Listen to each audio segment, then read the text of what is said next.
Bài học thứ tư: nếu con không muốn. Cùng làm với nhau. Do đây là vấn đề quan trọng nên chúng ta lại tiếp tục thảo luận ở bài học này. Trước tiên, chúng ta hãy bàn về những khúc mắc và xung đột trong quan hệ và cách giải quyết.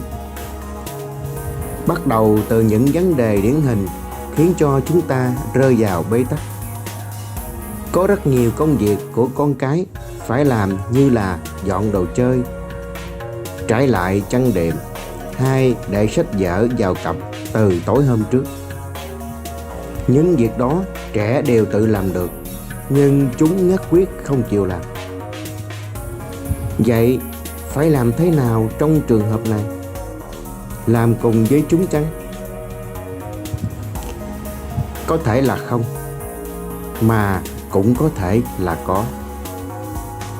Tất cả đều phụ thuộc vào lý do khiến trẻ không vâng lời. Rất có thể bạn đối xử với con không đúng cách.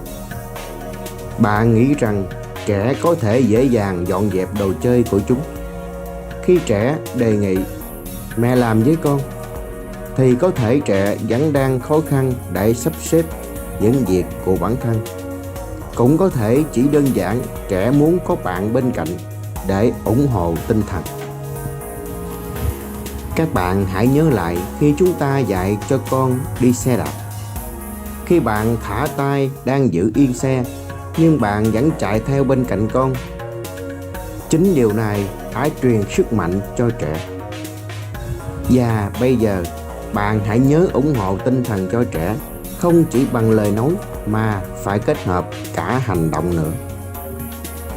Nhưng thường thì căn nguyên của tính bướng bỉnh và thái độ chống đối lại là những cảm xúc tiêu cực. Đó có thể là vấn đề về tâm lý của trẻ, nhưng thường là do mối quan hệ giữa cha mẹ và con cái.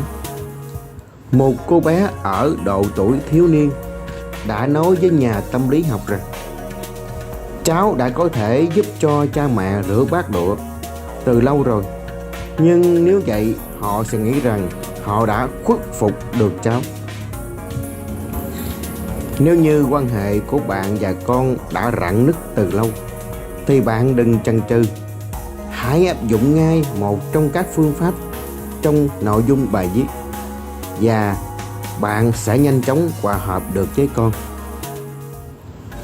Những phương pháp này đương nhiên là cần thiết phải làm. Nhưng nếu bạn không tỏ thái độ nhiệt tình và thân thiện, thì sẽ không nhận được kết quả gì đâu. Thái độ này là điều kiện quan trọng nhất để đạt được thành công.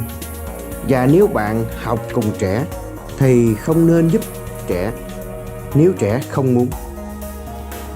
Tốt hơn hết là bạn hãy quan tâm đến cách bạn giao tiếp với trẻ. Tôi rất muốn con tôi học piano. Một bà mẹ của cô bé 8 tuổi tâm sự.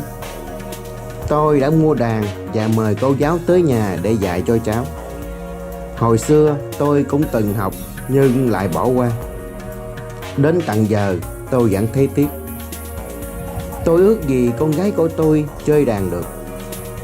Hàng ngày tôi dành 1 đến 2 tiếng đồng hồ để ngồi cùng với bé lúc nó học đàn. Nhưng càng ngày càng tệ. Ban đầu tôi không ép cháu, nhưng sau đó con bé nhõng nhẽo và tỏ ra bất mãn. Tôi nói một đàn, cháu lại làm một nẻo. Cuối cùng con bé nói với tôi: con có thể chơi tốt hơn nếu không có mẹ ngồi bên cạnh. Nhưng tôi biết chắc nếu để cho con bé một mình thì nó sẽ không giữ tay đúng tư thế và chơi trật nhịp rồi nghỉ tập sớm. Nó sẽ nói là con đã học xong rồi và bỏ qua. Kính thưa các bạn, chúng ta hoàn toàn hiểu được nỗi lo lắng của các bà mẹ và những dự định tốt đẹp mà các bà mẹ dành cho con của mình. Hơn nữa, bà mẹ trong câu chuyện vừa kể lại luôn cố gắng thể hiện mình thông thạo và sẵn sàng giúp con gái tập chơi đàn. Thế nhưng bà mẹ đã bỏ qua một điều kiện quan trọng nhất để trẻ có thể tiếp nhận được sự giúp đỡ. Điều kiện giúp trẻ tiếp nhận sự giúp đỡ dễ dàng chính là thái độ giao tiếp thân thiện. Bạn hãy hình dung ra cảnh một người bạn đến nhà để giúp bạn sửa tivi. Anh ta ngồi một chỗ nói với bạn. Cậu mang cái giấy hướng dẫn ra rồi lấy tô vít mở cái khung phía sau. Cậu không biết cách dặn tô vít à? Đừng có ắn như thế. Tôi nghĩ rằng bạn sẽ không muốn sửa nữa đâu. Cẩm nang chỉ dẫn có thể cần thiết vào lúc nào đó, nhưng không phải khi bạn làm chung với trẻ. Khi bạn bắt đầu chỉ bảo cho trẻ cũng có nghĩa là bạn không thể làm chung với con được rồi. Làm chung có nghĩa là phải ngang hàng với nhau. Đừng bao giờ tỏ ra bạn cao hơn trẻ. Chúng rất nhạy cảm với điều này và sẽ tìm mọi cách để chống đối. Kính thưa các bạn, giữ vị trí ngang hàng với con cái không phải là một điều dễ dàng. Đôi khi cần phải nắm được tâm lý nhanh chóng và thêm một chút sáng tạo. Hãy tìm hiểu kinh nghiệm của bà mẹ dưới đây nhé. Peter là một cậu bé gầy còm, ốm yếu. Cha mẹ của cậu muốn khuyến khích con tập thể thao nên đã mua một cái xà đơn và đặt ngay ở cửa phòng. Người cha đã dạy cho cậu kéo xà, nhưng cũng không có cách nào để cậu thích làm việc này cả. Thế là bà mẹ quyết định rủ Peter tham gia thi đấu với bà, xem một ngày ai kéo xà được nhiều hơn, bao nhiêu lần ngồi xổm và đưa chân ra phía trước. Kết quả sẽ được ghi vào bảng thành tích và dán lên tường. Những bài tập liên tục thế này đều khó khăn với cả mẹ và Peter. Cậu bé bắt đầu cố gắng để vượt qua mẹ, và bà mẹ cũng cố gắng hết sức để không thua con. Cuộc so tài kéo dài 2 tháng trời và kết quả nhận được thật tuyệt vời. Vấn đề vốn nhức nhối nhất của cha mẹ Peter đã được giải quyết êm ấm. Kính thưa quý vị và thưa các bạn, chúng ta sẽ tiếp tục bàn về một phương pháp hiệu quả để bạn và con bạn không phải phụ thuộc vào cẩm nang chỉ dẫn. Phương pháp này liên quan đến phát hiện của Vygotsky và đã được chứng minh bằng rất nhiều nghiên cứu khoa học và thực tiễn. Ông đã chỉ ra rằng trong một giai đoạn xác định trẻ sẽ học được cách tự sắp xếp công việc của bản thân nhanh chóng và tốt hơn nếu có sự trợ giúp của những tác động bên ngoài. Đó có thể là những bức tranh sinh động dễ nhớ, những tờ ghi chú hoặc là biểu đồ hay công cụ chỉ dẫn. Các bạn hãy nhớ rằng đó không phải là lời nói trực tiếp của người lớn, mà là những hình thức khác mang ý nghĩa thay thế chúng. Trẻ có thể tự mình sử dụng những phương tiện đó, và điều đó có nghĩa là trẻ có thể tự mình làm tốt công việc. Chúng ta hãy xem ví dụ của một gia đình đã thành công trong việc truyền đạt vai trò chỉ dẫn cho con của họ bằng cách sử dụng những tác động bên ngoài. Andre đã 6 tuổi và đúng ra cậu bé phải tự mặc được quần áo mỗi khi ra ngoài. Ngoài trời đang mùa đông và cần phải mặc rất nhiều áo để giữ ấm. Cậu bé chỉ đeo tất và rồi ngồi không biết làm gì tiếp theo. Cuối cùng cậu ta khoác thêm áo bông, đội nón và đi ra ngoài bằng đôi dép ở nhà. Cha mẹ của cậu bé cho rằng cậu lười và không để ý nên đã mắng rất nhiều. Mặc dù vấn đề đó cứ lặp đi lặp lại nhiều lần. Sau khi họ đến nói chuyện với bác sĩ tâm lý thì mọi việc đã thay đổi. Họ ghi một danh sách những thứ mà thằng bé cần phải mặc trước khi đi ra ngoài. Danh sách đó bao gồm cả 9 thứ. Mặc dù cậu bé đã biết đọc, nhưng bên cạnh mỗi thứ đều có hình vẽ mô tả. Những hình vẽ này do tự tay cậu bé vẽ với sự giúp đỡ của cha mẹ, và họ đã treo danh sách những hình minh họa đó lên tường. Trong gia đình không còn những lời quát mắng nữa, còn cậu bé thì tự chú ý hơn khi ra ngoài. Andre đã làm những gì?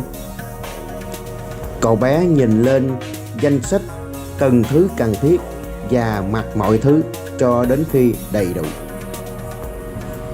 Kính thưa các bạn, chúng ta có thể đoán được cậu bé sẽ nhanh chóng ghi nhớ danh sách này và biết tự chuẩn bị mọi thứ cần thiết trước khi ra ngoài, nhanh hơn cha mẹ chuẩn bị để đi làm việc. Thật là tuyệt vời khi có thể làm được những việc này mà không có một áp lực nào cả, không hề có sự căng thẳng giữa cha mẹ và con cái. Ghi chú: những tác động bên ngoài. Có một bà mẹ có hai con đang trong độ tuổi học mẫu giáo. Một bé mới 4 tuổi và một bé 5 tuổi rưỡi. Bà biết ưu điểm của việc sử dụng phương pháp tác động bên ngoài và quyết định thử thực hiện. Bà cùng với hai con làm bản ghi nhớ những việc cần thực hiện vào buổi sáng bằng những hình vẽ thú vị.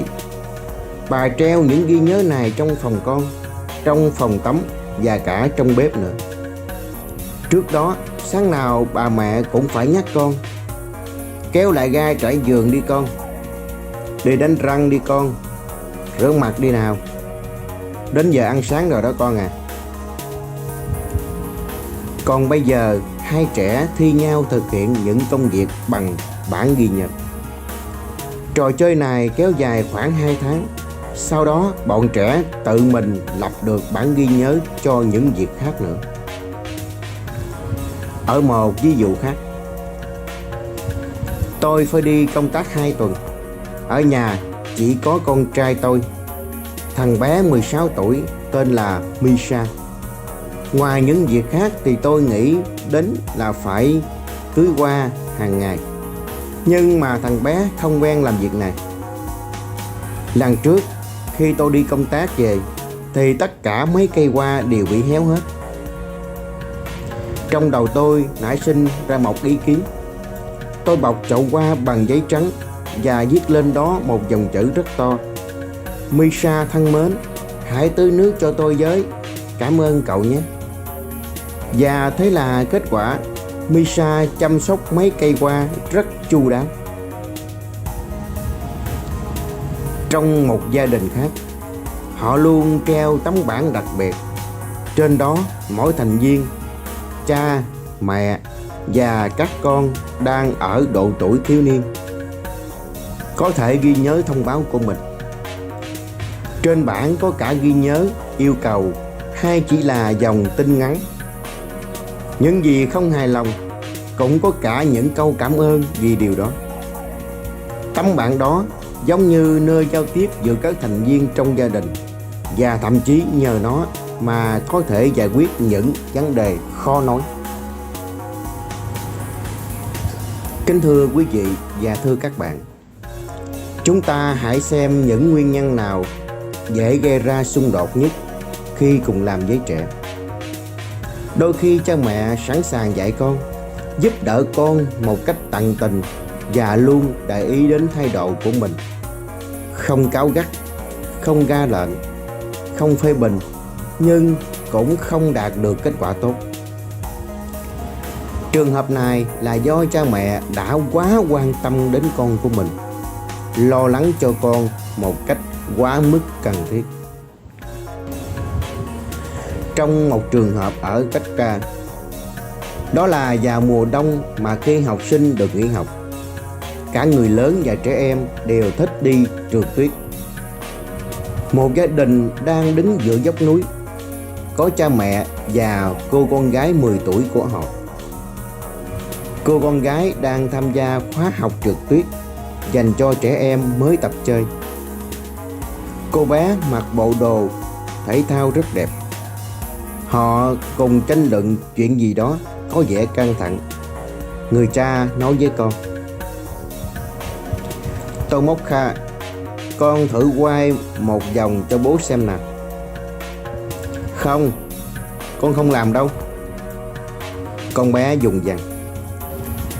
Thôi nào, bà mẹ nói, con chỉ cần đẩy gậy một chút là được. Xem cha làm mẫu kìa. Và người cha xoay một vòng cho cô bé xem. Con đã nói không mà, con không thích. Cô bé quay lưng lại, không thèm nhìn. Dù sao thì con cũng phải thử một lần chứ. Con hãy quay lại đây.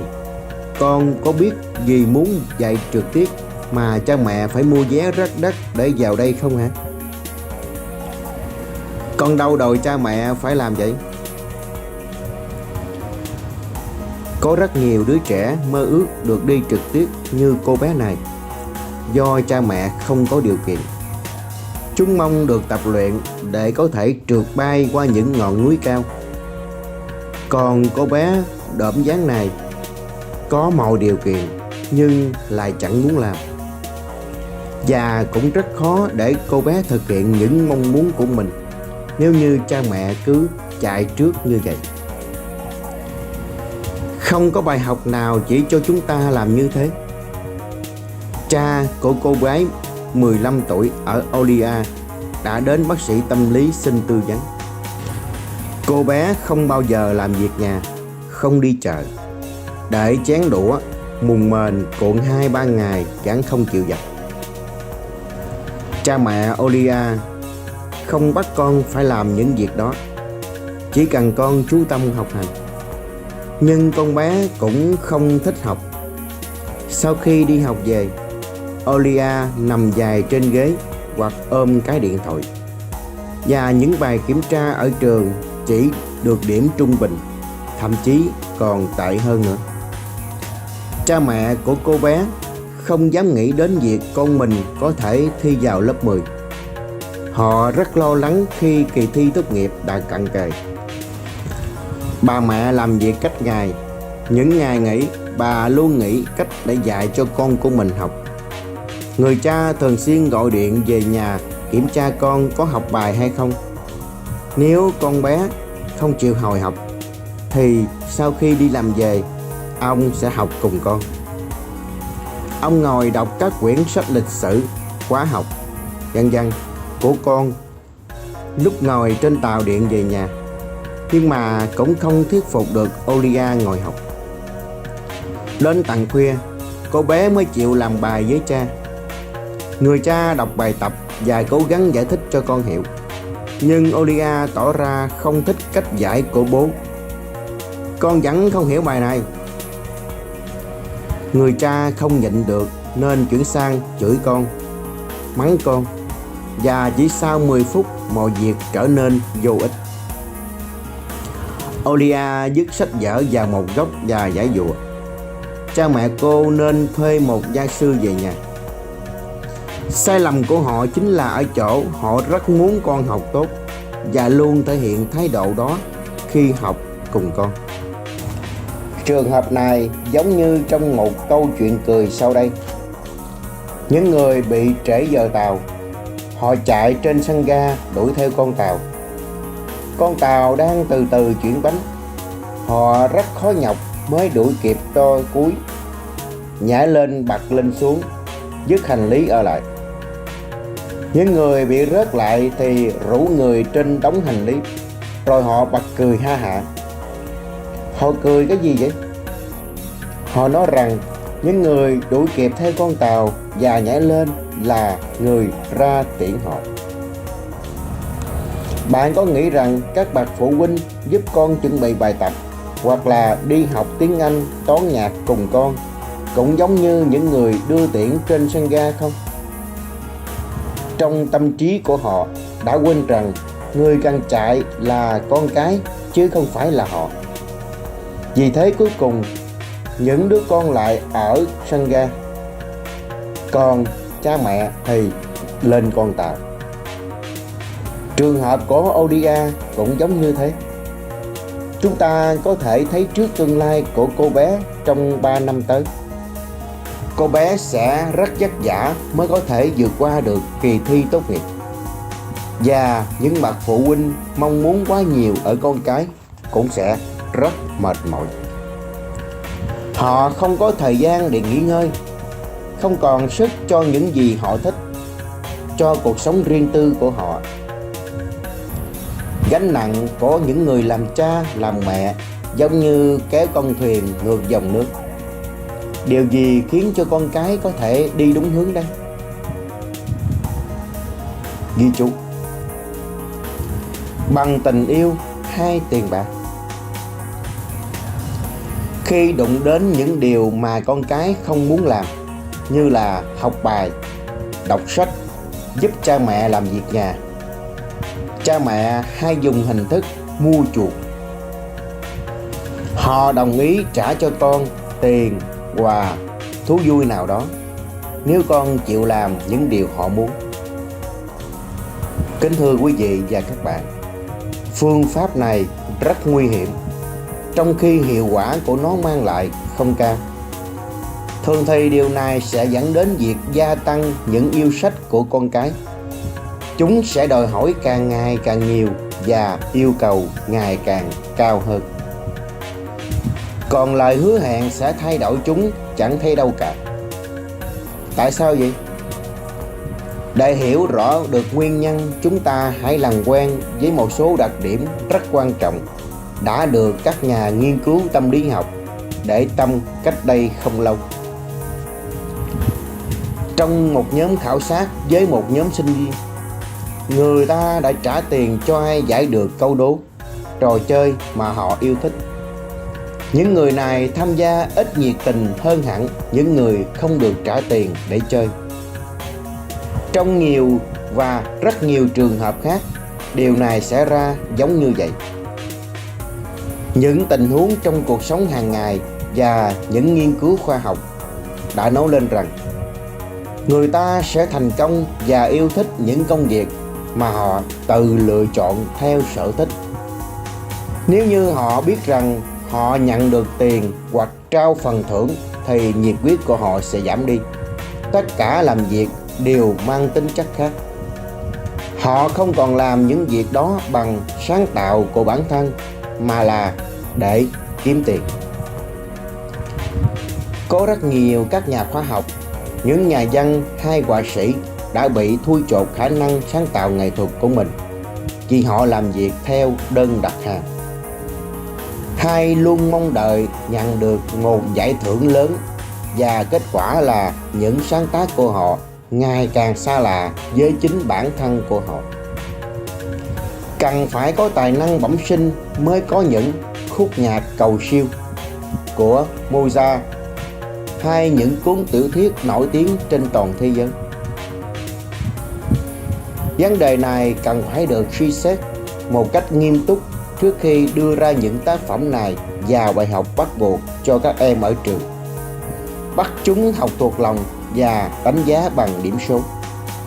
Và rồi liệu chúng có làm thui chột tài năng bẩm sinh của trẻ hay không? Niềm đam mê khám phá kiến thức mới của chúng hay không? Chúng ta sẽ dừng lại ở đây. Và hãy nhớ rằng, cẩn thận khi dạy trẻ bằng những tác động bên ngoài. Các phương pháp bồi dưỡng và kích thích khả năng phát triển của trẻ. Chúng có thể gây ra tác hại lớn, hạn chế phát triển trí não của trẻ. Một bà mẹ cùng cô con gái 14 tuổi đến gặp bác sĩ tâm lý. Bà mẹ là một phụ nữ mạnh mẽ và rất nghiêm khắc. Cô con gái thì luôn uể oải, lãnh đạm, không có hứng thú về cái gì cả. Không làm một việc gì trong nhà, cũng không đi chơi với bạn bè. Cô bé không thân thiết với ai cả. Cô bé rất ngoan ngoãn, vâng lời và người mẹ cũng không kỳ vọng gì ở con. Bác sĩ tâm lý muốn nói riêng với cô bé. Ông hỏi: nếu bây giờ cho cháu một cây đũa thần thì cháu sẽ ước gì đấy? Cô bé suy nghĩ rất lâu mới dè dặt trả lời: Cháu ước cháu có thể thích những gì mà cha mẹ muốn cháu làm. Câu trả lời của cô bé khiến cho chúng ta phải suy nghĩ rất nhiều. Không biết cha mẹ cô bé đã làm mất đi bao nhiêu nhiệt huyết và sở thích của bản thân cô, nhưng đó là trường hợp cực đoan nhất. Có lẽ rất nhiều trẻ thường xuyên phải đấu tranh cho sở thích của bản thân và cố gắng để làm được những việc mà chúng thấy cần thiết với mình. Và nếu như cha mẹ luôn áp đặt chúng vào những việc làm được gọi là đúng đắn, trẻ sẽ quyết tâm làm những việc không đúng đắn, hoặc là được sống theo sở thích, hoặc là không làm gì hết. Đặc biệt là những trẻ đang ở độ tuổi thiếu niên hay rơi vào trường hợp này. Có ý kiến ngược lại rằng do chính những cố gắng của mình mà cha mẹ đã vô tình khiến cho con cái của họ ghét những bài học nghiêm túc và lơ là trách nhiệm với công việc của bản thân. Mẹ của Peter đến bác sĩ tâm lý xin tư vấn những vấn đề quen thuộc. Cậu con trai lớp 9 không có ước mơ gì cả, không chịu làm bài tập, không thích đọc sách, lúc nào cũng muốn ra khỏi nhà. Bà mẹ không thể bình tĩnh được nữa. Bà rất lo lắng cho tương lai của con mình. Sau này nó sẽ trở thành người như thế nào đấy? Peter cũng từng là một cậu bé rất đáng yêu, rất hay cười và yêu đời. Mọi việc lúc đó đều tốt. Có thể cậu bé có chuyện gì ở trường, hoặc có khúc mắc gì không thể giải quyết được, hoặc cũng có thể bà quá chiều chuộng con nên đã làm hỏng con. Kính thưa quý vị và thưa các bạn, sự kết hợp giữa phương pháp dạy hiệu quả và cảm xúc non nớt của trẻ, đó là quy luật điển hình và tuyệt đối. Tại sao vậy? Giải thích rất đơn giản, bởi vì chúng được dựa trên những quy luật phát triển tâm lý.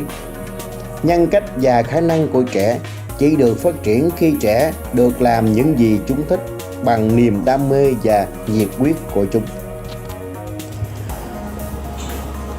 Có thể kéo được con ngựa xuống nước, nhưng không thể ép được nó uống nước. Đây là một câu tục ngữ của Nga. Có thể bắt ép con của bạn học bài, nhưng cái khoa học này giống như một mớ bồng bông đè nặng trong đầu của trẻ. Hơn nữa, nếu như cha mẹ càng kiên quyết, chúng càng không thích học, ngay cả những môn học thú vị nhất và cần thiết nhất đối với trẻ. Sao lại như vậy? Làm sao có thể giải quyết tình trạng xung đột và bị ép buộc này ở trẻ đây? Kính thưa các bạn, trước tiên các bạn hãy để ý xem con bạn thích cái gì nhất. Có thể là chơi búp bê, xe ô tô, chơi với bạn bè, xếp hình, đá bóng, nhạc hiện đại, vân vân. Một số thứ đối với bạn có vẻ như vô vị, thậm chí là có hại nữa. Nhưng bạn hãy nhớ rằng, đối với con của bạn, chúng rất quan trọng, thú vị và trẻ rất trân trọng chúng. Sẽ rất tốt nếu con bạn kể cho bạn nghe những gì chúng thích và chúng thấy rất quan trọng. Bạn có thể nhìn sâu vào trong đôi mắt trẻ để cảm nhận được thế giới đó. Không nên đưa ra những khuyên răn và đánh giá. Nếu bạn có thể cùng làm với trẻ những gì chúng thích, chia sẻ niềm đam mê với chúng sẽ rất là tuyệt vời. Nếu bạn làm được điều đó, trẻ sẽ rất vui và tỏ ra thân thiện với bạn. Ngoài ra còn có những kết quả tuyệt vời khác. Khi chia sẻ những sở thích với trẻ, bạn có thể truyền đạt cho trẻ biết những điều đó có ích cho trẻ hay không. Cả những kiến thức mới, những kinh nghiệm sống và cách nhìn mọi việc. Thậm chí bạn có thể truyền cả sở thích đọc sách, nhất là những cuốn sách hay những ghi chú liên quan đến sở thích của trẻ. Trong trường hợp đó, con thuyền của trẻ sẽ trôi theo dòng nước. Sau đây chúng ta sẽ nghe câu chuyện của một người cha. Ông kể rằng, Trước đây ông vô cùng mệt mỏi vì phải thường xuyên nghe tiếng nhạc rất to từ phòng của con trai. Ông quyết định dùng phương pháp cuối cùng. Bằng nguồn kiến thức tiếng Anh có hạn của mình, ông đề nghị con trai giải thích và viết lời bài hát bằng tiếng nước ngoài. Kết quả thật bất ngờ, tiếng nhạc trở nên nhỏ hơn. Còn cậu con trai có sở thích mới, gần là đam mê tiếng Anh. Cuối cùng cậu bé tốt nghiệp trường đại học ngoại ngữ và trở thành người phiên dịch chuyên nghiệp. Các bậc phụ huynh có thể so sánh và hiểu được thành công của phương pháp này giống như phương pháp ghép giống táo tốt với cây non. Cây non có khả năng sống lâu và chịu lạnh tốt, nên nó có thể nuôi sống cành táo ghép. Kết quả cuối cùng là người ta nhận được một cây táo tốt hiếm có, vừa sống lâu, chịu lạnh tốt, lại cho quả ngon. Nếu chỉ có một mình giống cây con kia được trồng xuống đất thì nó sẽ không thể sống được. Có rất nhiều bài học mà các bậc phụ huynh và thầy cô giáo muốn truyền đạt cho trẻ, nhưng lại luôn đưa ra những yêu cầu hay trách móc trẻ, thì những bài học đó cũng không sống được. Thay vào đó, nếu họ biết cách ghép những bài học đó vào sở thích của trẻ thì sẽ khác. Có thể lúc đầu những sở thích đó rất không bình thường, nhưng chúng lại chứa đựng sinh lực mạnh mẽ, thì sức mạnh ấy sẽ hỗ trợ những giống cây tốt phát triển và trổ qua. Chúng ta có thể dự đoán được một vài ý kiến phê bình của các bậc phụ huynh. Không có gì thú vị cả, phải có kỷ luật, có trách nhiệm dù biết điều đó chúng không thích làm đi nữa. Không thể không đồng ý với ý kiến này. Về kỷ luật và trách nhiệm, chúng ta sẽ nói rõ ở dưới. Còn bây giờ chúng ta trở lại với vấn đề đang bàn, xung đột do ép buộc. Có nghĩa là trong trường hợp bạn ép buộc con cái phải làm, sẽ ảnh hưởng đến tinh thần của trẻ và của chính bạn. Có lẽ các bạn đều để ý thấy trong các bài học của chúng ta, không chỉ đề xuất những điều mà bạn nên và không nên làm với trẻ, mà cả những gì bạn cần làm với bản thân của mình. Trong quy tắc tiếp theo, chúng ta sẽ bàn về những phương pháp áp dụng đối với bản thân của bạn. Chúng ta đã từng nói đến sự cần thiết của việc buông tay lái đúng lúc. Có nghĩa là không giúp trẻ những việc chúng đã tự làm được. Không những thế, quy tắc này còn đề cập đến việc truyền đạt cho trẻ dần dần thấy vai trò của bạn trong khi thực hiện các bài thực hành. Bây giờ chúng ta sẽ nói đến cách thực hiện những điều này. Câu hỏi mấu chốt là ai phải quan tâm đến điều này? Tất nhiên ban đầu là các bậc phụ huynh. Còn sau đó thì sao? Có người cha, người mẹ nào không muốn con mình tự dậy đi học ở trường, tự giác làm các bài tập, tự biết mặc quần áo khi thay đổi thời tiết, đi ngủ đúng giờ, không cần nhắc, đi học hay tập luyện thể thao? Hầu hết trong các gia đình, những lo lắng này luôn là gánh nặng của cha mẹ. Chúng ta đã quá quen thuộc với trường hợp mỗi sáng các bà mẹ phải chiến đấu vất vả để gọi con dậy. Hay là bạn thường xuyên nghe con: sao mẹ không làm cái này cho con, không chuẩn bị đồ ăn cho con, không kêu con dậy sớm? Nếu như trong gia đình bạn đang xảy ra những việc như vậy, thì hãy đặc biệt chú ý đến quy tắc thứ 3 nhé. Quy tắc 3: hãy từ từ trút bỏ những lo lắng hay trách nhiệm của bạn đối với những việc làm riêng tư của trẻ và thể hiện cho trẻ biết điều đó.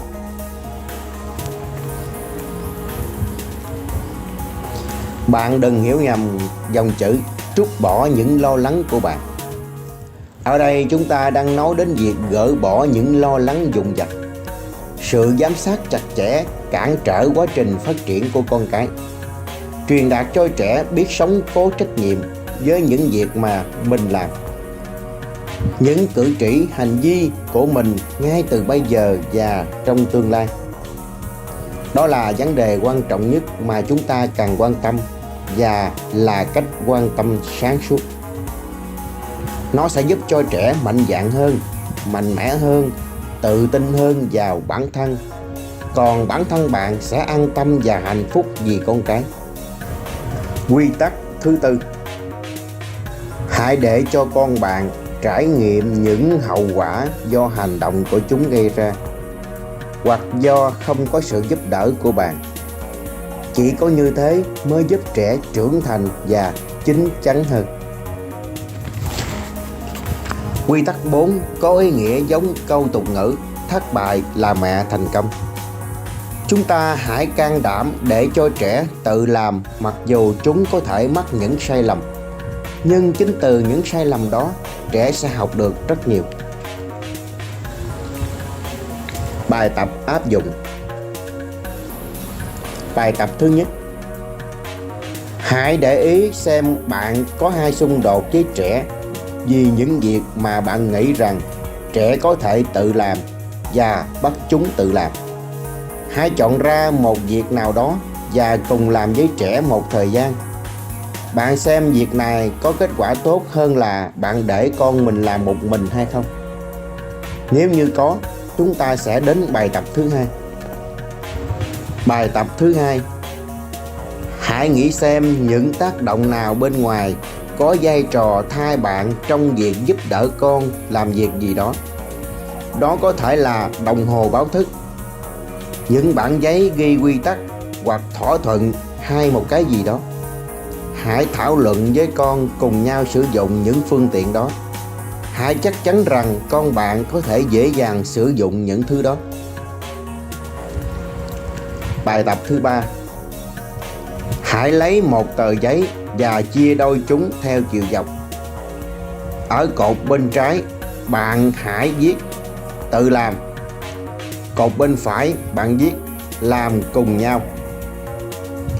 Bạn hãy liệt kê những việc con bạn có thể tự quyết định, con tự làm, và ghi vào cột bên trái.